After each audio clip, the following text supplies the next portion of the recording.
La soledad no es un vacío, sino un espacio lleno de uno mismo. Alejandro Jodorowsky. Oye, hay una historia antigua, un poco escalofriante, sobre un experimento. Unos científicos tomaron ratones, los aislaron por completo, y a que no te imaginas lo que pasó. Los pobres animales empezaron con cosas raras, comportamientos extraños, mucha tristeza. Al final, murieron antes de tiempo. Esta historia, mucha gente la usa, como la prueba definitiva, de que estar solo, es tóxico para nosotros, que somos seres sociales. Pero, hay algo que casi nunca te cuentan. La otra cara de esa investigación. Resulta que los ratones que estaban siempre acompañados, sin un solo instante para ellos, también desarrollaron problemas, igual de serios. Schopenhauer, un filósofo, se dio cuenta de esto. Hace 2 siglos. Él dijo algo como, la soledad es el destino de las mentes brillantes. Este alemán, conocido por ser bastante directo, quizás pesimista, descubrió algo que hoy en día hacemos lo imposible por ignorar. Hay una diferencia enorme entre la soledad que te imponen, esa que te destruye, y la soledad que eliges. Esa te libera, en el silencio, en su propia compañía, sin la presión de actuar para otros. Schopenhauer encontró paz, esa paz que muchos buscan, desesperadamente, en los demás. Nuestra cultura, tú lo ves, glorifica estar siempre conectado, y ve raro estar solo. Pero, surge una pregunta, una que inquieta un poco. ¿Y si ese miedo a la soledad no fuera algo sano? ¿Y si fuera un síntoma de que no podemos enfrentar ciertas verdades? Verdades que solo aparecen cuando estamos completamente solos. ¿Te has fijado?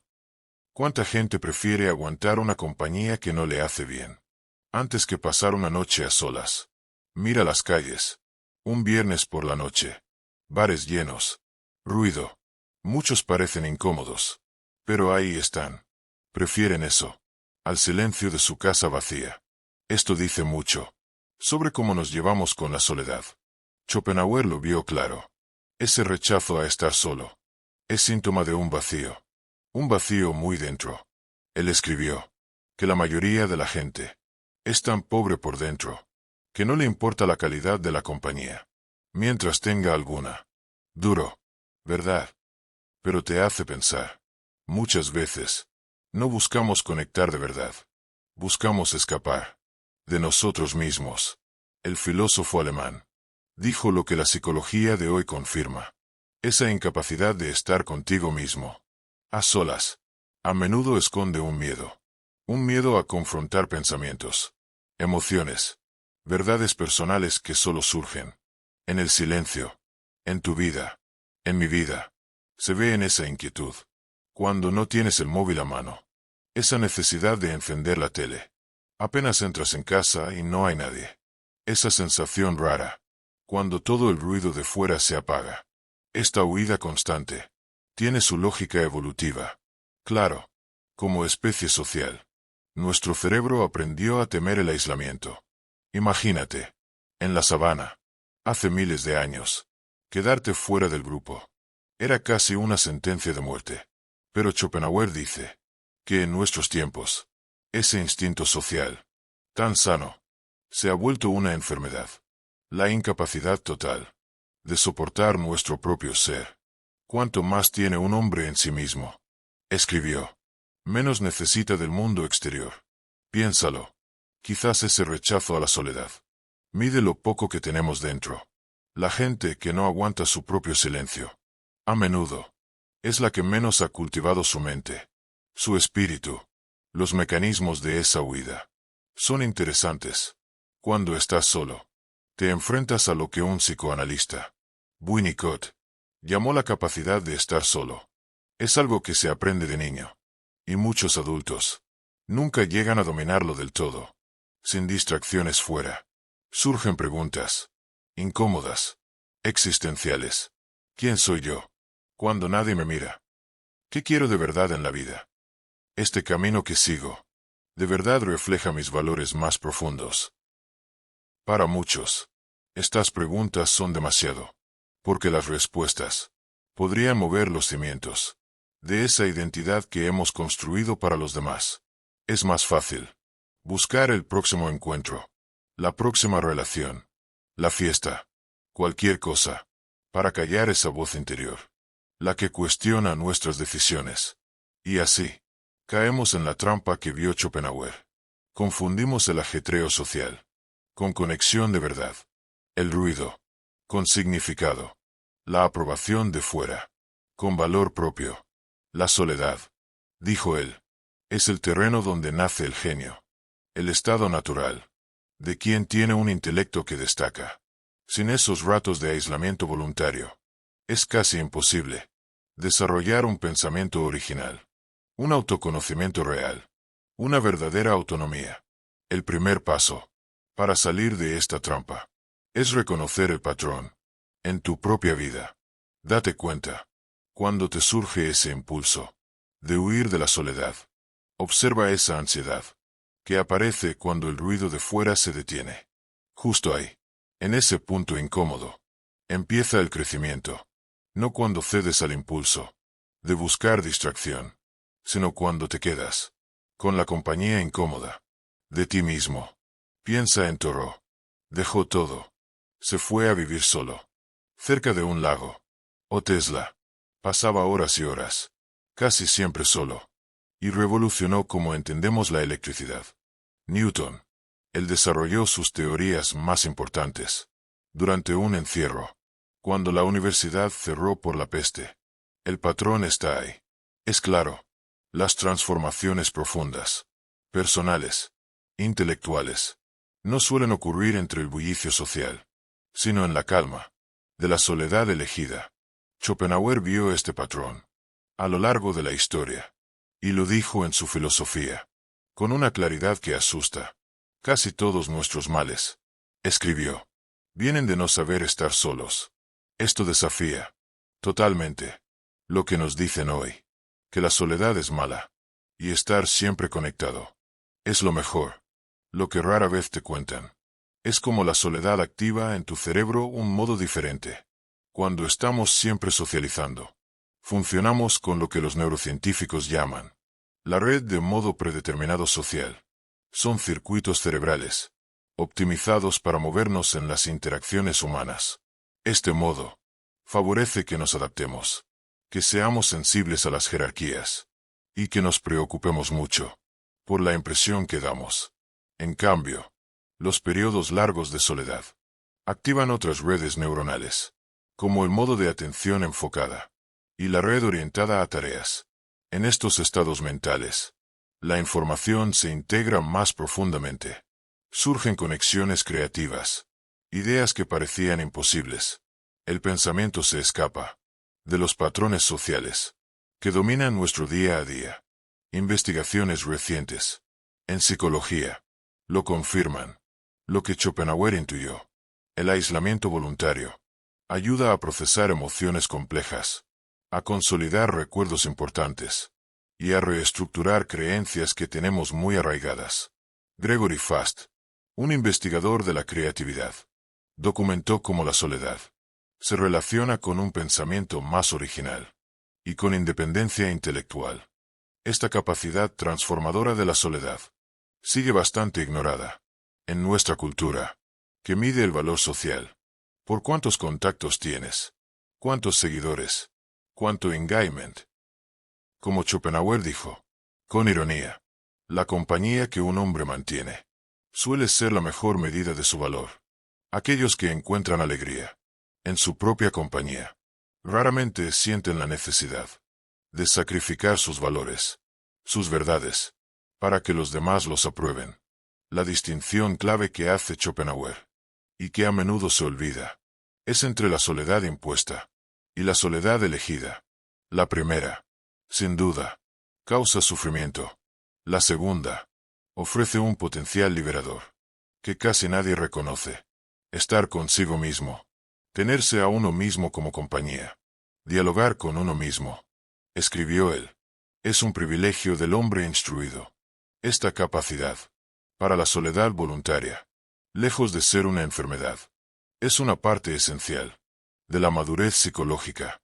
Figura tras figura histórica lo confirmó con su vida. Montaigne, el gran ensayista francés, se retiró a una torre para escribir ensayos que cambiarían el pensamiento. Emerson defendió esa confianza en uno mismo, que solo aparece cuando te alejas un rato del ruido de las opiniones ajenas. Nietzsche escribió que solo en la soledad crecemos.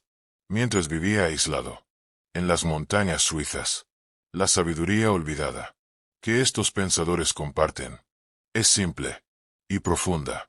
Hay un tipo de conocimiento al que no puedes acceder si estás siempre rodeado de gente. Verdades que surgen cuando dejas de actuar para los demás y te enfrentas a la realidad desnuda de tu propia existencia, como algo que tantos temen. Puede ser una puerta a una transformación tan profunda. Esta paradoja de la soledad nos invita a repensar nuestras ideas más básicas. Schopenhauer te da una perspectiva revolucionaria. La soledad no es un vacío que hay que llenar. Es una condición necesaria para acceder a dimensiones de la experiencia humana inaccesibles en medio de la interacción social constante. La soledad, escribió él, ofrece al hombre intelectualmente superior una doble ventaja: estar consigo mismo y no estar con los otros. Esta frase revela una idea que te cambia. La soledad no es solo la ausencia de otros, es la presencia intensificada de ti mismo. Es precisamente este encuentro con tu propio ser lo que aterroriza a algunos y ofrece libertad a los que han cultivado su interior. La transición del terror al confort en la soledad sigue un patrón. Al principio, la falta de estímulo social crea incomodidad. Los psicólogos de hoy lo llaman hambre de dopamina. Nuestros cerebros, acostumbrados a la validación social constante, protestan cuando les quitas ese estímulo. Crean ansiedad, inquietud. Esta etapa inicial, que muchos evitan a toda costa, es justo la puerta que debemos cruzar. Si aguantas, más allá de esa incomodidad inicial, algo increíble ocurre. La mente, poco a poco, se calma. Pensamientos que antes parecían urgentes se revelan como simple ruido. Surge una calidad de atención diferente, más amplia, menos rota, menos reactiva.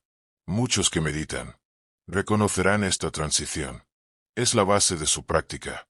Schopenhauer identifica 3 capacidades que se cultivan con la soledad voluntaria. Primero, autoconocimiento genuino. La capacidad de distinguir tus deseos auténticos del condicionamiento social. Segundo, pensamiento independiente. Libertad de los efectos que te hacen pensar como todos, como un rebaño. Y tercero, creatividad original.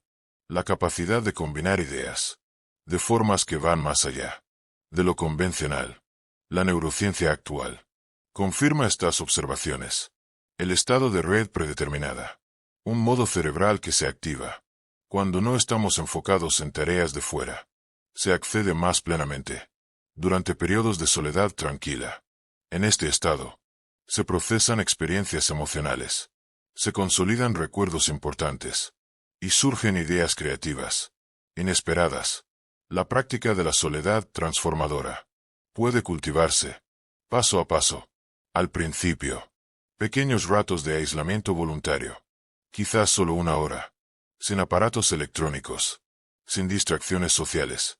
Poco a poco, estos periodos pueden alargarse, permitiendo una exploración más profunda de esos territorios internos que raramente visitamos en nuestras vidas ajetreadas. Durante estos momentos, podemos usar prácticas específicas que Schopenhauer consideraría esenciales: contemplación enfocada, lectura profunda, escritura reflexiva, observación atenta de la naturaleza, o simplemente sentarnos en silencio, vigilantes, con nuestras propias mentes. Estas actividades no son meros pasatiempos, son disciplinas que cultivan la presencia plena contigo mismo. La transformación ocurre cuando empiezas a ver que el vacío aparente de la soledad es en realidad una ilusión. Lo que al principio parece ausencia se revela como una presencia más intensa, no de entretenimiento de fuera o validación social, sino de tu propia conciencia. Como Schopenhauer observó, la felicidad común está simplemente en satisfacer deseos. La felicidad que yo tengo en mente es encontrarse a uno mismo. Suficiente. Este cambio de perspectiva es una inversión total.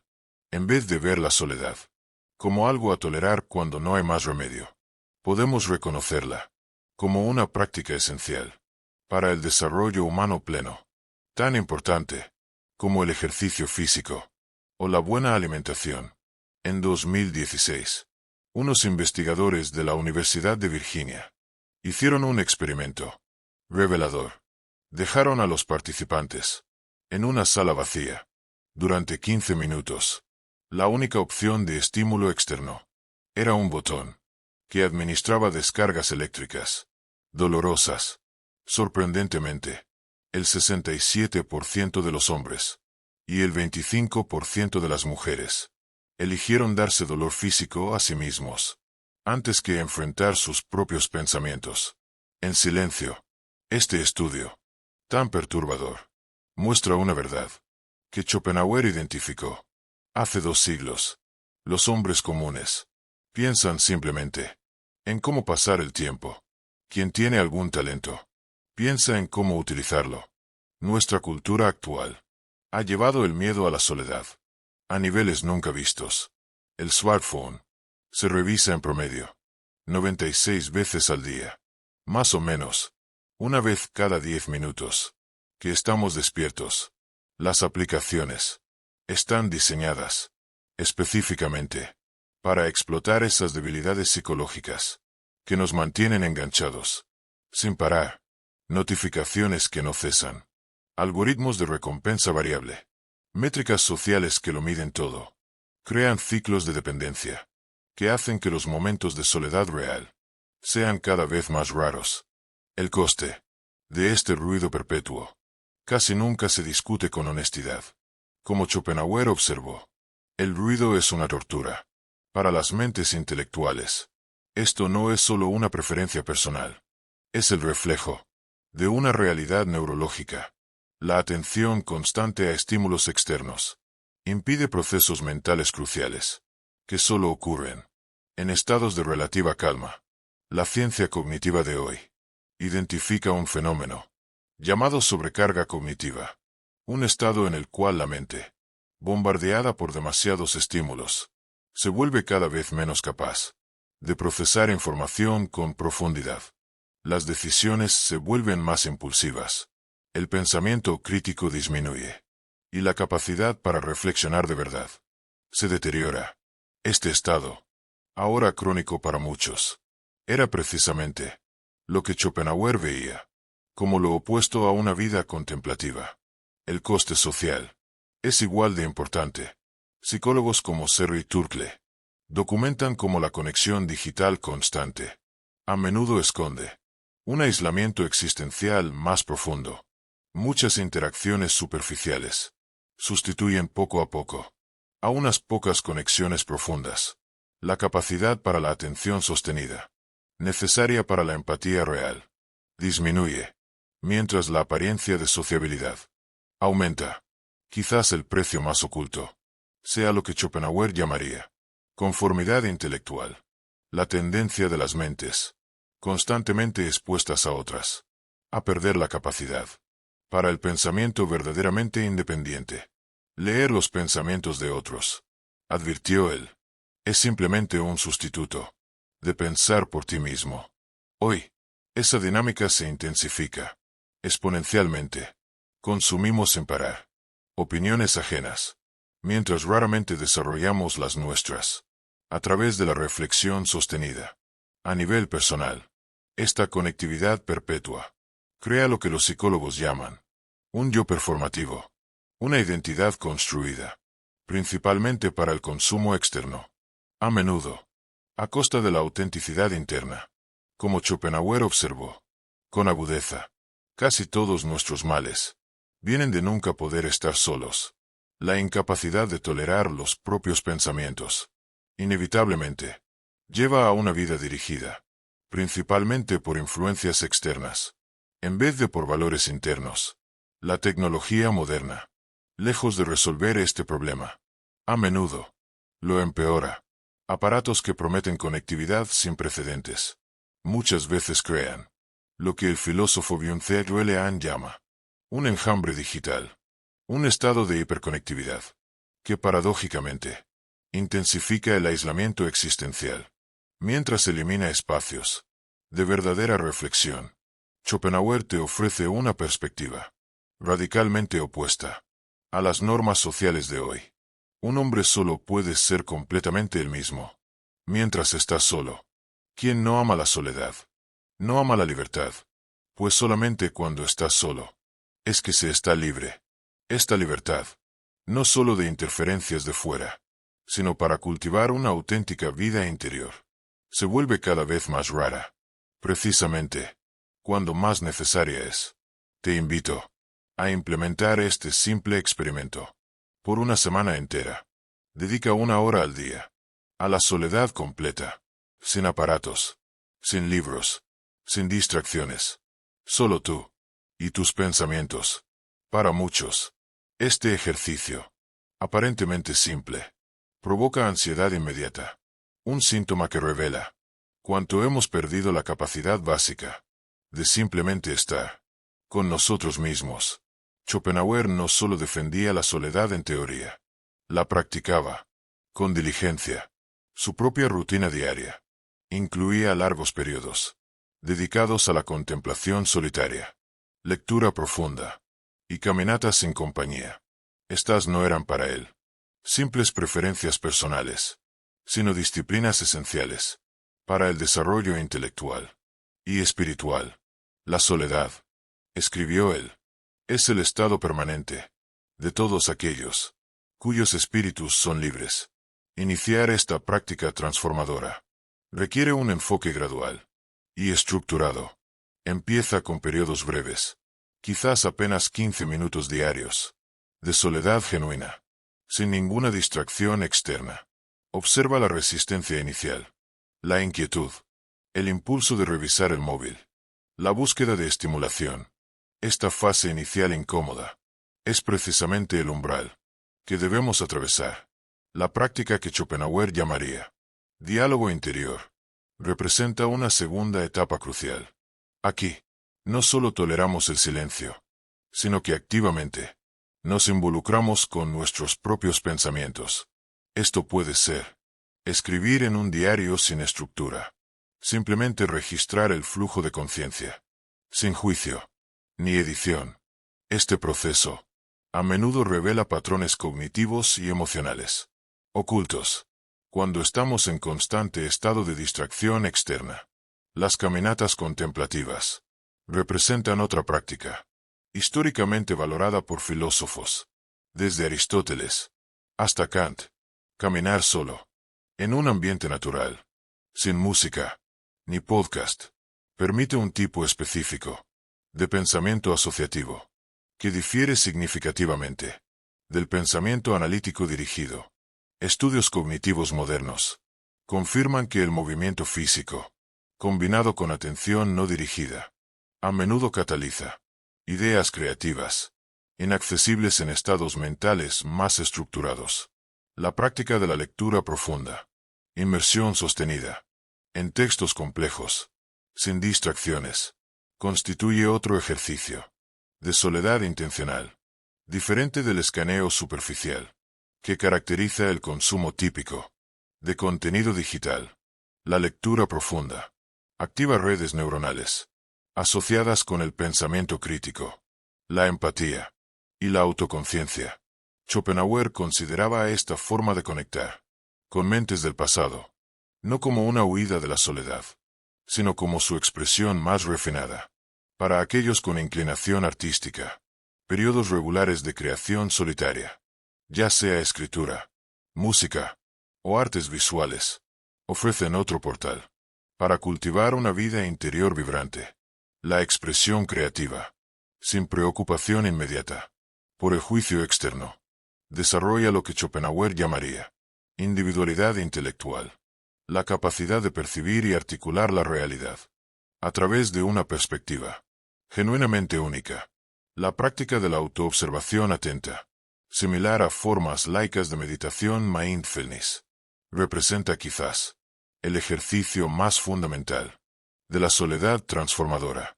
Aquí, simplemente observamos el flujo de conciencia, sin identificarnos, ni juzgar.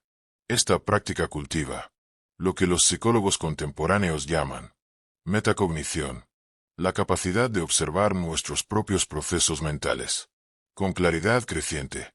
El filósofo también recomendaría periodos más extensos de recogimiento, quizás un día entero al mes, o un retiro de varios días al año. Estos intervalos más largos permiten procesos internos que simplemente no ocurren en periodos más breves de soledad, así como ciertas reacciones químicas solo ocurren tras un determinado umbral de tiempo o temperatura. La clave para que estas prácticas te transformen reside en la intención. La soledad que Schopenhauer defendía no es mera ausencia de compañía, sino presencia activa contigo mismo. Estar solo, escribió él, es el destino de todas las mentes excepcionales. Un destino, a veces lamentado, pero siempre elegido, como el menor de dos males. Empieza hoy mismo, experimentando una de estas prácticas, por un periodo específico, no como una huida de la conexión social, sino como el cultivo deliberado de una relación más profunda con tu propia interioridad. Existe una aparente paradoja en el corazón de la filosofía de Schopenhauer sobre la soledad. Aquellos que mejor dominan el arte de estar solos frecuentemente desarrollan una capacidad superior para conexiones genuinas con otros. Este fenómeno, que parece contradictorio solo en la superficie, revela una verdad fundamental sobre la naturaleza de las relaciones humanas auténticas. Nadie puede ver más allá de su propia experiencia, observó Schopenhauer. Esta idea ilumina cómo los periodos de soledad contemplativa enriquecen nuestra capacidad de comprender verdaderamente a otros. Cuando nos volvemos observadores, atentos de nuestras propias mentes, sus deseos, miedos, proyecciones y patrones, naturalmente desarrollamos una percepción más aguda de la interioridad ajena. El neurocientífico contemporáneo Daniel Siegel describe este proceso como el desarrollo de una mente relacional, la capacidad para percibir simultáneamente nuestros propios estados internos y los de los otros. Esta habilidad fundamental para la empatía genuina, paradójicamente florece, no a través de la exposición constante a interacciones sociales, sino a través de la autoobservación atenta, posible solo en soledad. Cuando permanecemos constantemente inmersos en relaciones sociales, frecuentemente desarrollamos lo que Schopenhauer llamaría una personalidad reactiva, una identidad moldeada, principalmente por la respuesta a las expectativas y juicios externos. Este modo de ser inevitablemente crea relaciones caracterizadas más por la necesidad mutua que por la apreciación genuina. La mayoría de las amistades, observó él con acidez, son naufragios de navíos que colisionaron. En contraste, aquellos que cultivan confort en su propia compañía desarrollan lo que los psicólogos contemporáneos llaman seguridad interna, un sentido de valor propio, no dependiente de la validación externa. Esta cualidad transforma fundamentalmente la naturaleza de sus relaciones.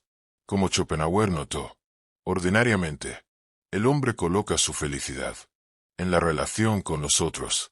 Quien es capaz de estar mucho consigo mismo es feliz. Esta transformación se manifiesta, concretamente, en varias dimensiones relacionales. Primero, aquellos confortables con la soledad demuestran notablemente mayor discernimiento en la selección de compañías. No impulsados por el miedo a estar solos, eligen asociaciones basadas en la compatibilidad genuina y el enriquecimiento mutuo. no en la mera conveniencia o huida del vacío. Como observó Schopenhauer, es mejor estar solo que en mala compañía. Segundo, desarrollan una capacidad ampliada para la presencia auténtica, no fragmentados por la necesidad constante de aprobación o el miedo al rechazo. Pueden ofrecer una calidad de atención raramente encontrada en interacciones sociales típicas. Esta presencia crea condiciones para lo que Martin Buber llamaría encuentros yo-tú genuinos, momentos de conexión no instrumental, donde el otro es plenamente reconocido en su humanidad irreductible. Tercero, demuestran una resiliencia relacional notablemente mayor. Conflictos, malentendidos y periodos de distancia emocional, inevitables en cualquier relación significativa, no amenazan fundamentalmente a aquellos que encontraron suficiencia en su propia compañía. Esta resiliencia permite, paradójicamente, mayor vulnerabilidad y honestidad, cualidades esenciales para la intimidad auténtica. La práctica de la soledad transformadora también desarrolla lo que los psicólogos contemporáneos llaman diferenciación saludable, la capacidad de mantener una identidad distinta, incluso en relaciones próximas. Como observó Schopenhauer, nadie puede estar más solo que cuando está en compañía de otros, cuyas prioridades y perspectivas difieren fundamentalmente de las suyas.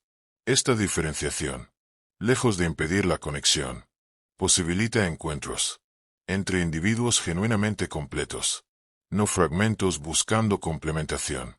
Tal vez lo más profundamente transformador sea como la soledad bien cultivada altera fundamentalmente el propósito de nuestras relaciones. En vez de buscar a otros para llenar vacíos internos, encontramos en ellos espejos que reflejan y expanden la riqueza interior, ya descubierta en momentos de soledad. Como Schopenhauer diría, aquel que no se basta a sí mismo no será verdaderamente satisfecho por nada externo. Este principio se aplica universalmente, desde amistades casuales a parejas románticas íntimas, desde relaciones familiares a asociaciones profesionales. En cada contexto, la calidad de presencia que traemos es directamente proporcional a la profundidad de la relación con nosotros mismos, cultivada en la soledad. La alquimia final de la soledad es esta: al aprender a apreciar tu propia compañía, te vuelves simultáneamente más completo en ti mismo y más capaz de conexión genuina con otros.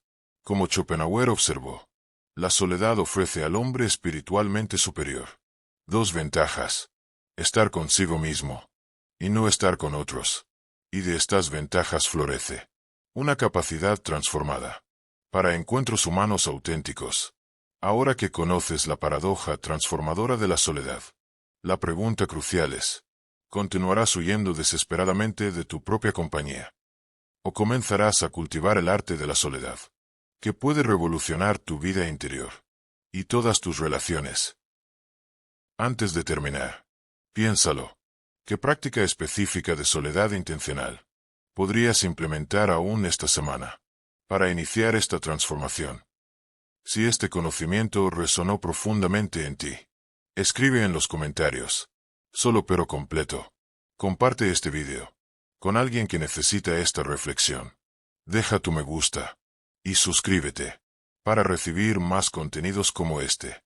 Nos vemos en el próximo video.